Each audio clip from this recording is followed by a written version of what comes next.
Bán bóc thôi.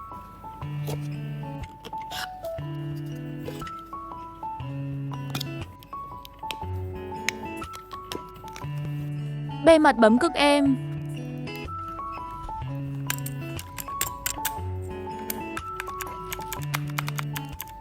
Dễ dàng cút tùm theo sở thích. Sản xuất từ vật liệu nhựa PBT và silicon cao cấp. Kỳ cắp được gia công thủ công, chống bám bụi bẩn cực tốt. Kỳ cắp không xuyên lết. Bảo hành 12 tháng, cam kết không ưng hoàn tiền 100%.